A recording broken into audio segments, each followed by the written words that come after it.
Je suis Christelle Célis et ici, j'ai à cœur de t'offrir un espace de messages et de canalisation à travers ce podcast.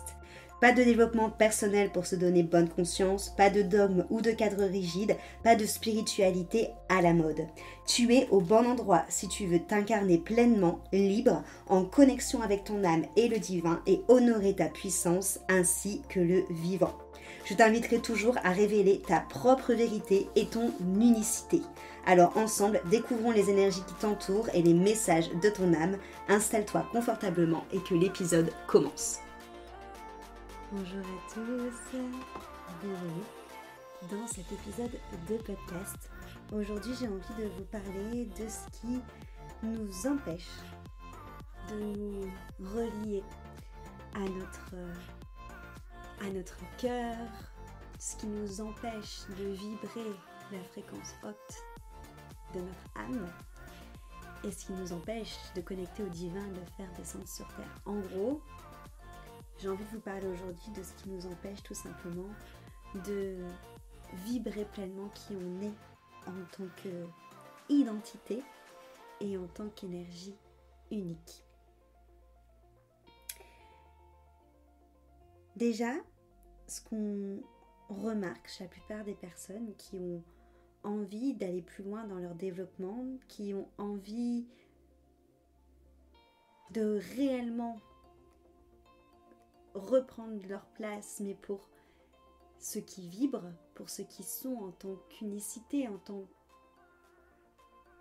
que mélodie unique. Ce qu'on peut se rendre compte, c'est que ces personnes, elles ont un désir profond de changer. Mais que ça ne suffit pas. Parce que ce désir profond de changer, il va amener à beaucoup de confrontations, à beaucoup de contradictions, à beaucoup de challenges, notamment au fait de se désidentifier de tout ce qu'on prend comme étiquette et auquel on s'agrippe comme étant pour nous ce qui nous définit. Et ça va aussi bien être nos émotions que ce qu'on a su, ce qu'on a appris, que notre vécu, que les étiquettes que Pierre, Paul ou Jacques nous a posées dessus, que même des étiquettes de développement personnel en disant par exemple je suis hypersensible, je suis TDAH, je suis enfant indigo, je suis gna.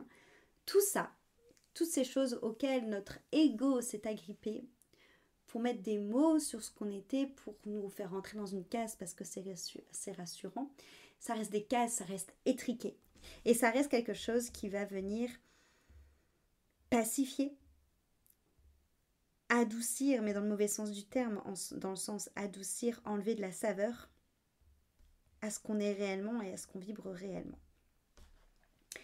Et on a beau avoir un désir très fort de changer, on est rarement prêt à écouter pleinement. Ça demande beaucoup de courage, ça demande beaucoup de discipline de mettre en place et d'écouter réellement un message et d'être vraiment dans cette notion de s'ouvrir totalement pour accueillir pleinement la vibration qu'on représente, cette vibration unique.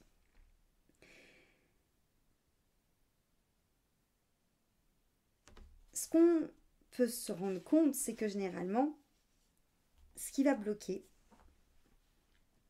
au-delà de l'ego qui sème le doute, et je vais en revenir juste après, c'est aussi parfois un manque de volonté ou un manque de persévérance, dans le sens où il y a beaucoup de personnes qui vont décider aussi de travailler sur eux, vont décider aussi de vouloir du changement et pour se donner bonne conscience, mais quand réellement on va leur demander de s'investir, quand réellement on va leur demander de se choisir et de choisir leur véritable sens, leur véritable vibration, leur véritable musique et donc ce qui leur permettra d'avancer sur leur chemin d'âme, souvent on manque de volonté, on manque de persévérance.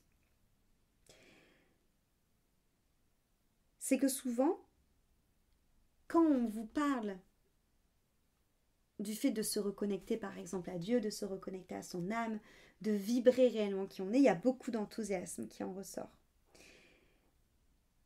Parce que cette joie, elle est intuitive. Parce que ça résonne en nous.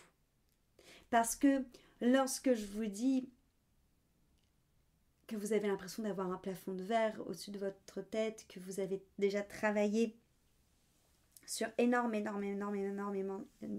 de choses, mais que vous avez toujours l'impression qu'il manque ce petit truc, qui fera un shift de votre réalité, un shift de paradigme, qui manque ce petit truc pour être vraiment connecté à l'essence de qui on est, c'est là souvent où c'est ce petit truc-là qui manque. Et c'est ce petit truc-là où vous avez besoin d'être accompagné. Parce que souvent, on a vraiment une résistance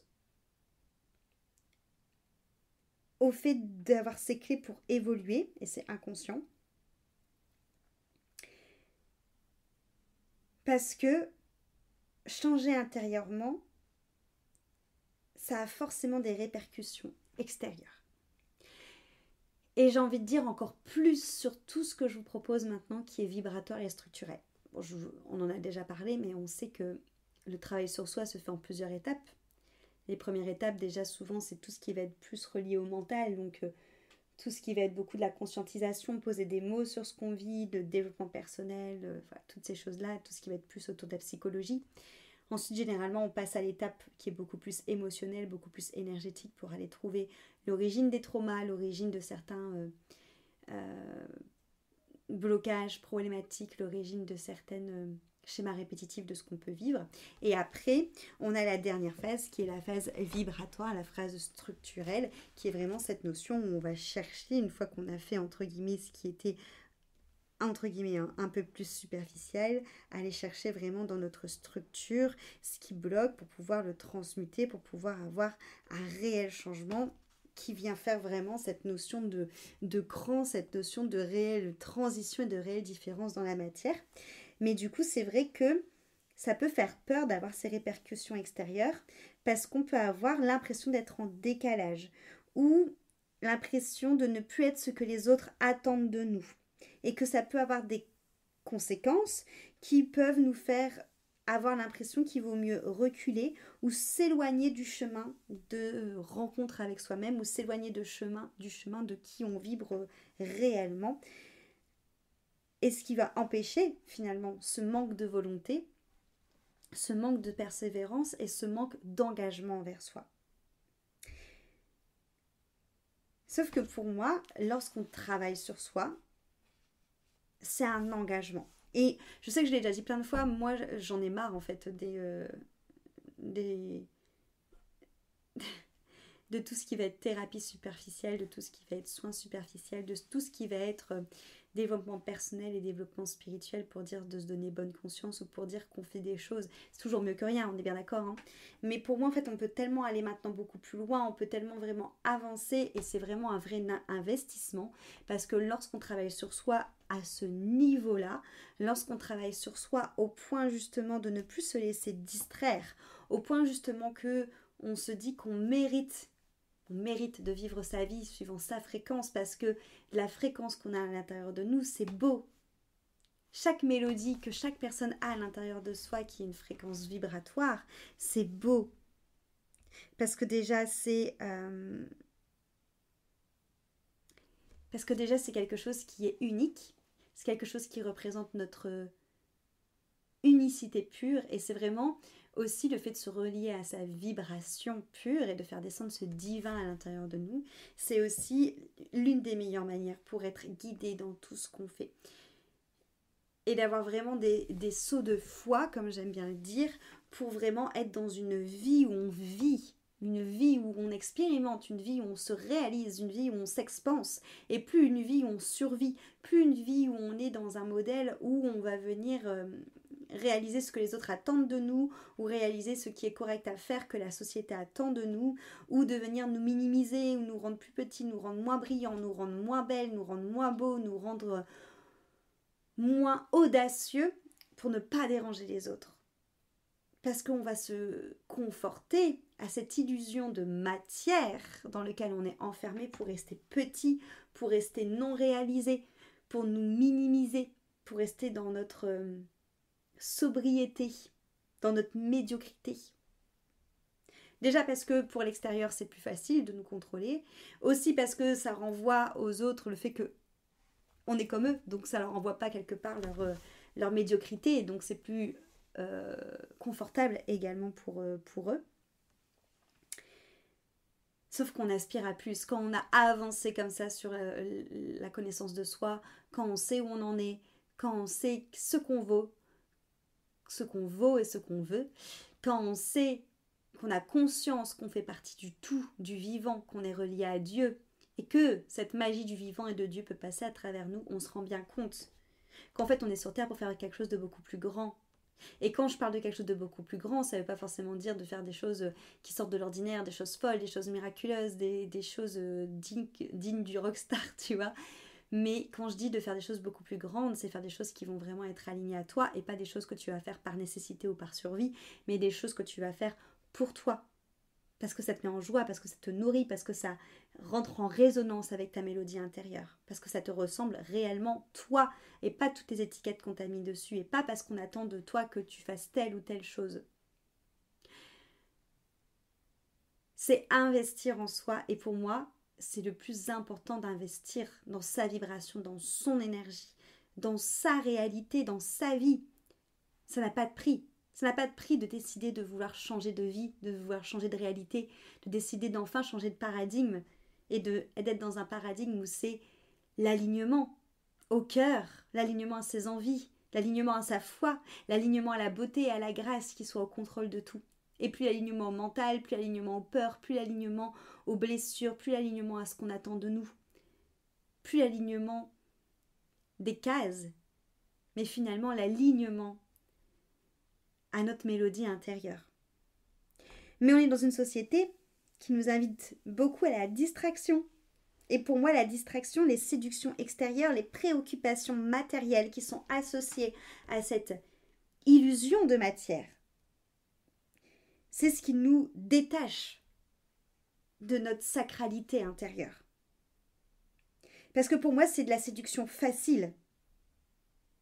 C'est de la séduction de richesse. C'est de la séduction où on va préférer investir, passer du temps et mettre toute notre attention vers des plaisirs faciles. Pardon. Vers des plaisirs faciles et vers des plaisirs immédiats. Et pour moi, la société aujourd'hui, elle facilite énormément ça, énormément les achats compulsifs, énormément le fait d'avoir tout de suite, et énormément le fait d'avoir tout de suite pas cher.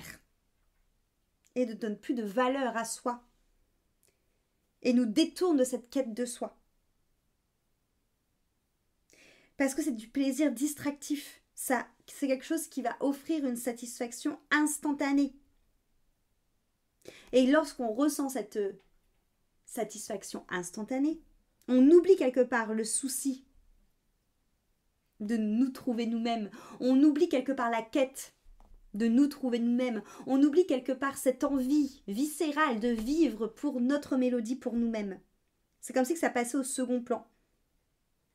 Et ça donne notamment peu de chance aux personnes d'investir pleinement vers soi parce qu'ils vont toujours trouver une excuse pour plutôt investir dans du plaisir instantané que plutôt que d'investir et de s'abandonner totalement à soi et d'investir totalement en soi, dans qui on est, dans sa réalité.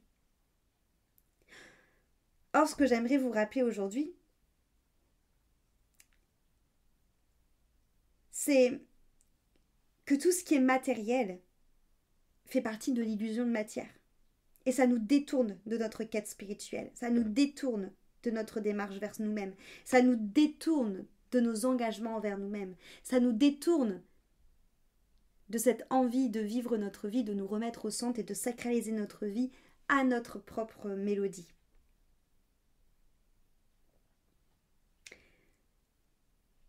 Alors, oui, on est dans une société de matière, on est dans une société de consommation, on est dans une société matérielle.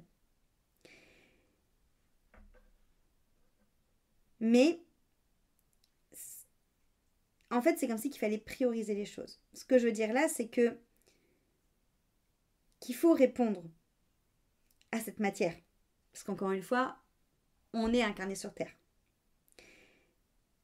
Mais résoudre un problème matériel ne veut pas dire qu'il faut mettre ses problèmes personnels, ne veut pas dire qu'il faut mettre sa quête personnelle, ne veut pas dire qu'il faut mettre la réalisation et l'expansion de sa vie. Enfin là, on parle pas d'aller acheter une paire de boots, hein. On parle de la réalisation de votre vie, de votre expansion vibratoire, de votre incarnation et de votre sacralisation personnelle, en vous alignant à votre vibration, en faisant descendre le divin à travers vous sur Terre. C'est énorme. Et c'est pas quelque chose d'illusoire, c'est pas quelque chose qui est donné qu'à une seule petite partie de la population. Tout le monde a le droit à ça. C'est juste que ces distractions nous font passer tous ces envies-là, tout ce qu'on sent à l'intérieur de nous qui nous font clairement, où on sait qu'on pourrait être heureux plus profondément, que ça serait un sentiment de paix, de joie, de sérénité, de grâce qui serait toujours là, qui serait toujours présent et qui serait en plus de ça une boussole, mais ce serait quelque chose de stable, de permanent. Et bien tous ces petits plaisirs matériels qui amènent cette satisfaction temporaire et surtout immédiate vont totalement squeezer notre envie d'investir en nous.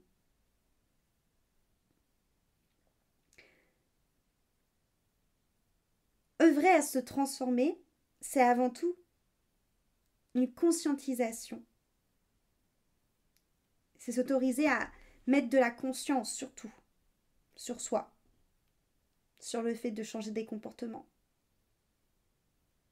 sur le fait de prendre conscience de la beauté qu'on a à l'intérieur de nous, de toutes les parts qu'on a à l'intérieur de nous, prendre conscience des vrais désirs de notre cœur, de savoir faire des deuils, des dépouillements.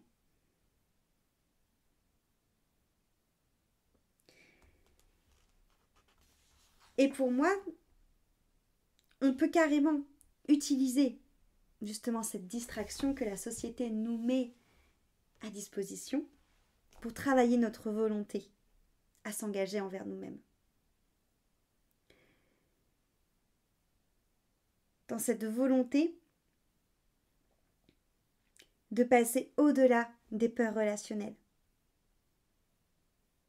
de passer au-delà des distractions.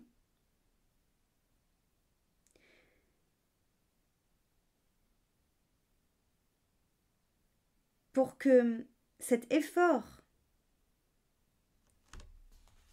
qu'on va faire en passant à côté de toutes ces distractions renforce encore plus notre chemin vers nous-mêmes, vers notre foi,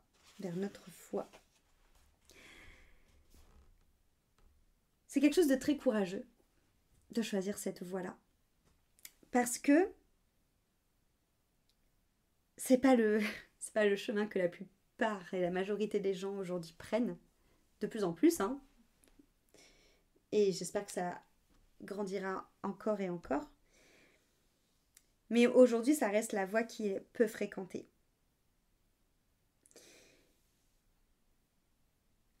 Ce qu'on peut voir, c'est que aujourd'hui, dans la quête du bonheur ou de cette paix ou de cette sérénité ou de cet alignement,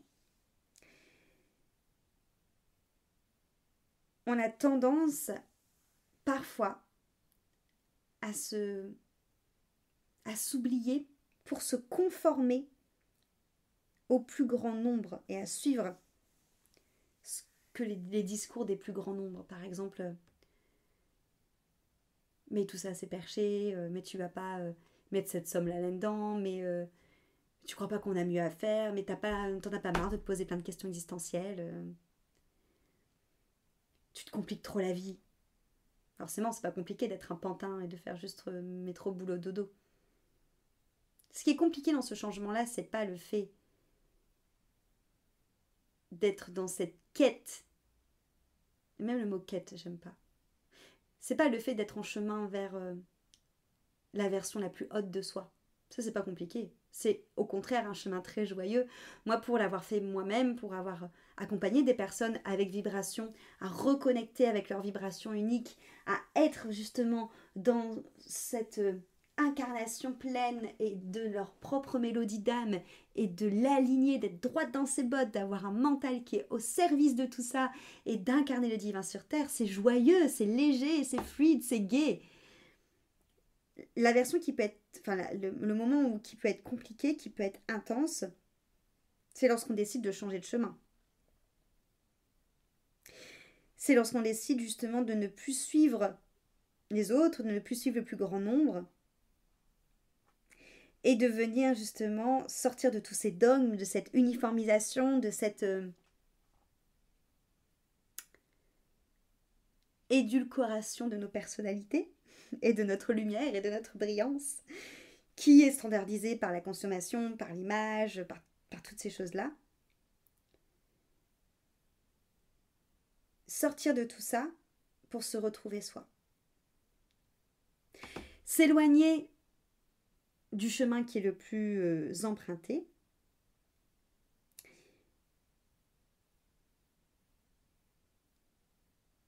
C'est aussi s'éloigner de l'uniformisation idéologique qu'a notre société et qu'on a vu beaucoup s'expanser avec les réseaux sociaux. C'est-à-dire qu'avec les réseaux sociaux, on a bien vu qu'il y a une sorte de standard de bonheur, de schéma de bonheur, de schéma de normalisation, de schéma de vie explicite ou implicite qui est montré à chacun. Or, l'épanouissement individuel, la reconnexion à sa vibration originelle, c'est pas dicté par l'extérieur, par les idées sociales, commerciales, consommatrices.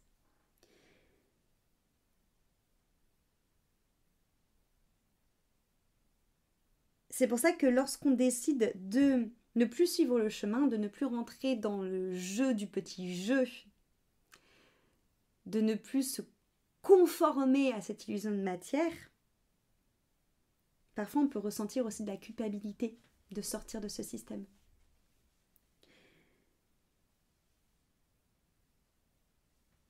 Et c'est pour ça que on pointe beaucoup du doigt la société qui clairement nous amoindrit et nous coupe de notre lumière.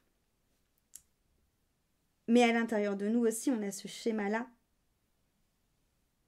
où on ressent comme une obligation de se contraindre au reste du monde, de suivre le groupe, et qu'on se rend compte que c'est souvent une peur qui est très ancrée, la peur du rejet, bien évidemment, d'être rejeté du troupeau et de mourir. Aussi un besoin de servitude, dans le sens de ne pas faire comme les autres et avoir cette sensation de devoir être au service des autres pour entrer dans le moule. Et pour moi, au-delà du fait que c'est une peur très primaire, c'est aussi une peur très infantile. Parce qu'on sait que quand on est petit et que par exemple on n'est pas habillé comme les copains ou qu'on joue pas au même jeu ou qu'on parle pas pareil, on va facilement être victime de moqueries ou facilement être mis de côté. Et pour moi, c'est vraiment relié à ça, ces peurs, ces obligations. C'est quelque chose qui est très ancré en nous, mais qui va vraiment nous éloigner de nous-mêmes. Comme si qu'on était finalement sous l'emprise d'un dogme extérieur et aussi intérieur par rapport à notre peur. Et c'est pour ça que je vous dis que pour moi, je dirais que la partie la plus dure de se positionner pour se retrouver, et même se retrouver, c'est pas le bon mot, parce que là je parle pas de se retrouver, là si vous m'écoutez, vous avez déjà fait le chemin de vous retrouver. Pour moi, on est en train de se retrouver au premier step de l'escalier quand on est en train de verbaliser ce qu'on a vécu, quand on est en train de faire de la conscientisation, quand on est en train de faire tout ce qui est dev perso. Et on se retrouve encore plus quand on fait l'énergétique et l'émotionnel. Là, je parle vibratoirement et structurellement, au niveau vraiment des cellules et des ADN. On n'est plus à un stade de se retrouver. On est à un stade vraiment de s'expanser. On est à un stade de faire jaillir notre lumière. On est à un stade de vraiment vivre, mais j'ai envie de le dire, en criant. C'est pas vivre avec des petites lettres, c'est vivre en majuscule. Vivre pour vibrer, vivre pour rayonner, vivre pour reprendre sa place, vivre pour écouter la boussole de notre lumière intérieure, vivre pour venir faire ce qui nous met en joie, ce qui nous touche, ce qui fait que notre âme vibre. Vivre pour être ce canal, tellement on est relié à la vie, relié à notre lumière intérieure, à notre expansion, à être ce canal pour le divin. Et comme je vous l'ai dit, ce chemin-là, il est gai. Par contre, il faut faire l'effort de sortir de ce dogme intérieur-extérieur, de ces peurs dominantes, de sortir de ces regards suspicieux, de sortir de ces injonctions de devoir investir dans telle ou telle chose plutôt que dans telle ou telle chose, de sortir de ces injonctions de devoir faire partie du troupeau, de sortir de ces injonctions de devoir rentrer dans le rang, de ne pas devoir être trop lumineux, de ne pas avoir envie de faire trop de choses folles ou de ne pas être trop audacieux. Parce que si vous êtes trop audacieux, si vous embrassez pleinement votre lumière, vous rappelez à l'autre que lui, il est médiocre.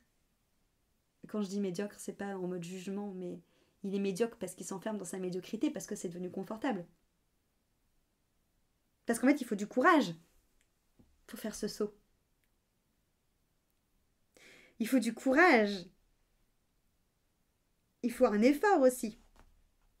Parce que c'est embrasser réellement qui on est, ça amène aussi peut-être forcément une sorte de solitude. Ce qui peut aussi entraîner comme peur qui nous freine, hein, la peur de nous éloigner, de la foule, la peur d'être seul, la crainte de ne pas faire comme les autres. Une sorte d'anticonformitisme aussi finalement.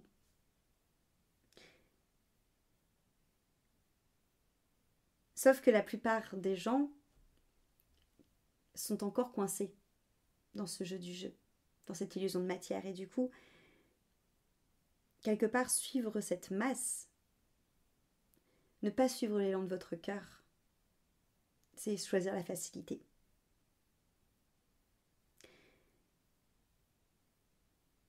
C'est choisir la facilité dans laquelle la plupart des gens succombent. Parce que c'est plus facile de faire l'autruche et de ne pas se voir. C'est plus facile de faire le choix de la conformité. C'est plus facile de faire le choix de l'économie, le choix de l'effort, les choix raisonnés, les choix standards. Plutôt que de choisir quelque chose de grand, de quelque chose d'audacieux, quelque chose de lumineux, quelque chose qui sort de l'ordinaire mais qui nous fait putain de vibrer et qui nous fait vraiment nous sentir vivants et joyeux.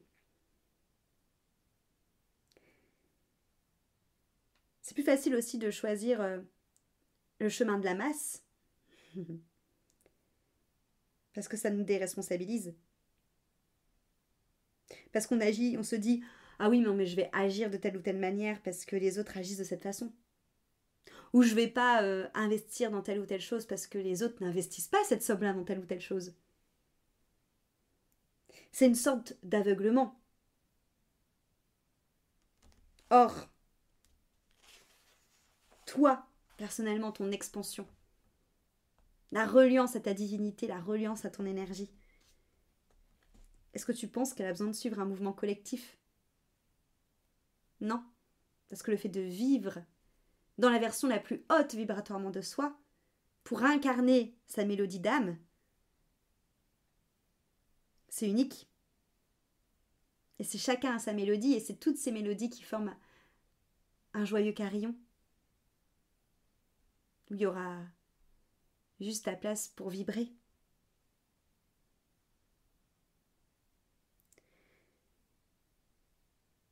Donc le chemin de de soi. Ça nous invite vraiment à faire des deuils, des dépouillements, à avoir du courage, à avoir de la persévérance. Juste pour poser l'action, en fait, j'ai envie de dire. J'ai envie de dire, c'est juste, en fait, le temps de prendre votre décision. Parce que, par exemple, si je prends l'exemple de vibration, ce chemin-là tortueux, il sera juste le temps de vous dire, ok, je vais contacter Christelle pour qu'elle m'accompagne dans vibration. Je vais contacter Christelle pour qu'elle m'accompagne à faire ce saut quantique, cette transition vers la vibration originelle de mon âme, pour qu'elle m'accompagne à changer ma réalité. On parle d'un changement de réalité, de paradigme, hein. On ne parle pas d'aller travailler sur, entre guillemets, le dernier chagrin en date, tu vois. On va beaucoup plus loin, on est en vibratoire, en structurel. Cette partie-là qui va être un peu challengeante, parce que c'est cette partie-là qui va vous demander de sortir des dogmes, de sortir du chemin de facilité, de sortir de la masse. Mais une fois que tu as fait cette décision, et qu'après tu es accompagné, ben là c'est juste de l'ouverture, où on accueille ce qui vient, la beauté de ce qui vient, même la beauté des deuils et des dépouillements, pour arriver dans cette fluidité, cette joie et cette grâce de se retrouver soi et de retrouver sa propre mélodie.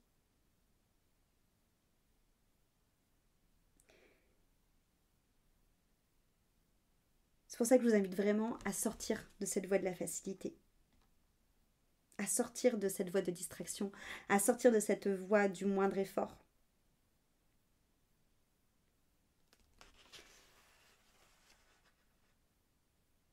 Pour pouvoir justement s'éloigner de cette illusion, s'éloigner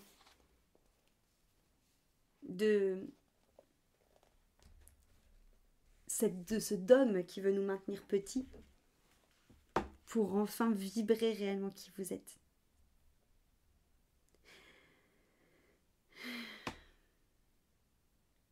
Du coup, vous l'avez compris, j'en ai déjà parlé plusieurs fois, mais la prestation que je vous propose pour ça, qui est un peu ma prestation à étiquette, comme on dit dans le jargon,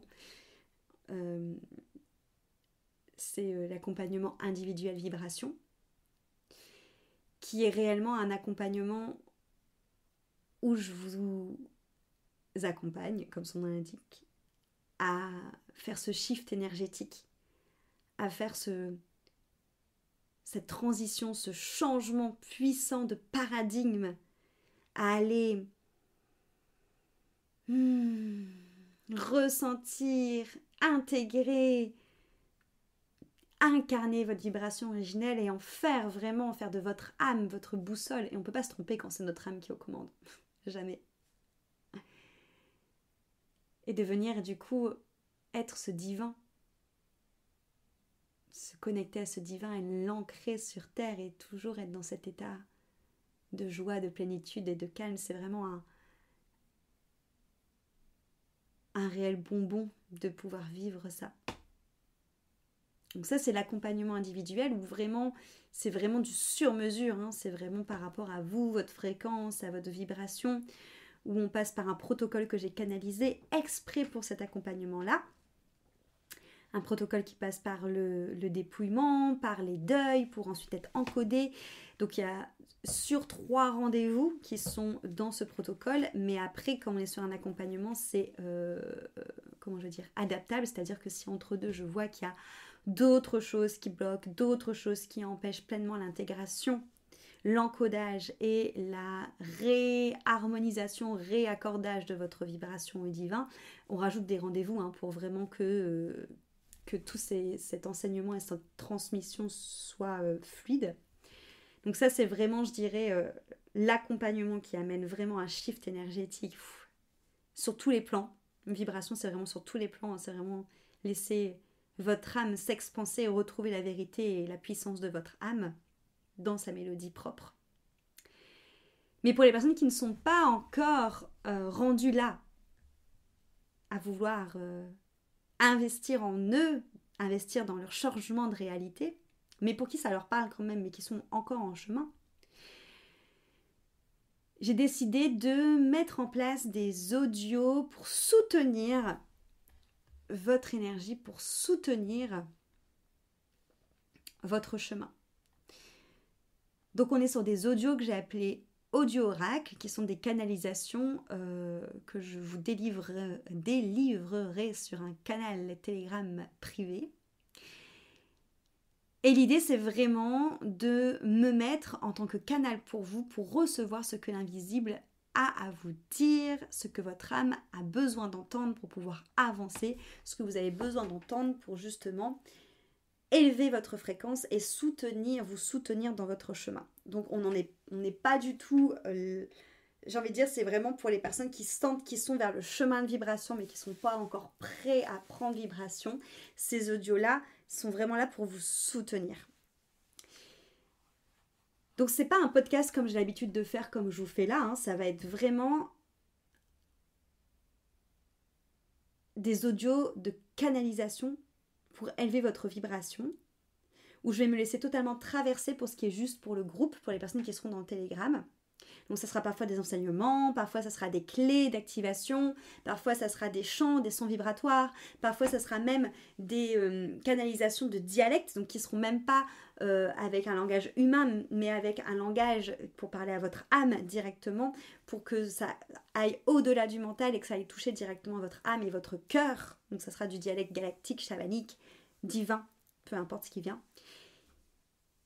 Et surtout, ça sera des audios oracles qui vont suivre le flow, qui vont suivre l'énergie, qui vont suivre ce que le groupe a besoin d'entendre. Donc, il pourra peut-être parfois en avoir 4 dans une journée, comme parfois ne rien avoir pendant plusieurs jours. C'est quelque chose qui va être totalement aléatoire, parce que l'idée, c'est pas d'avoir une quantité, c'est pas l'idée d'avoir quelque chose de figé qui potentiellement, du coup, sera justement pas aligné, parce que si c'est figé dans la quantité, ça peut potentiellement me faire des choses que je suis obligée de faire parce que j'ai dit qu'il y aurait à avoir un vocal, mais que ça ne sera pas forcément oufissime dans votre soutien énergétique et dans votre élévation de fréquence. Donc on ne privilégie pas la quantité lors de ces audios-là, mais on privilégie la qualité et la justesse de chaque audio parce que ça va être une véritable nourriture pour votre âme. Donc c'est pour ça que c'est vraiment comprendre que ces vocaux-là, ils n'auront rien à voir avec les podcasts que je peux faire là. C'est pour vraiment aller plus loin. C'est pour se connecter à quelque chose de plus subtil, à avoir des canalisations qui vont être beaucoup plus brutes, sans préparation. Et c'est vraiment un oracle vivant pour que tu entendes les messages que ton âme a besoin pour te soutenir dans ton évolution. Ça sera peut-être même parfois des messages qui vont activer ton système nerveux. Mais c'est ok. Parce que ces messages-là, ils vont être là vraiment pour te permettre d'avancer vers l'évolution de ton âme, de te soutenir, de te sentir vraiment accueilli pour pouvoir enclencher un jour cette bascule. Et donc ces audios oracles sont sont l'option pour les personnes qui aujourd'hui ne sont pas encore rendues à prendre l'accompagnement vibration, mais qui ont quand même envie d'avancer dans ce chemin et d'être soutenues en transparence, avec authenticité, avec un contenu canalisé et brut. C'est vraiment fait pour vous si c'est ça. Du coup, je vous mets toutes les infos pour les audios dans la description du podcast. Et je vous mets aussi éventuellement pour ceux qui ont envie d'aller vraiment à la rencontre de leur fréquence originelle et de laisser leur propre vibration maître de leur expansion. Je vous mets aussi le lien pour prendre un appel avec moi pour parler de vibration. Mais en tout cas, pour ceux qui ne sont pas encore rendus là et qui ont plus envie de rejoindre le canal privé Telegram, donc des audios oracles, toutes les infos sont aussi dans la bio de ce podcast. Voilà. Merci beaucoup pour votre écoute en tout cas. Et puis à très vite pour un prochain épisode. Cet épisode t'a plu, pense à lui laisser une jolie note sur ta plateforme d'écoute de ton choix et aussi de le partager aux personnes à qui il pourrait être utile.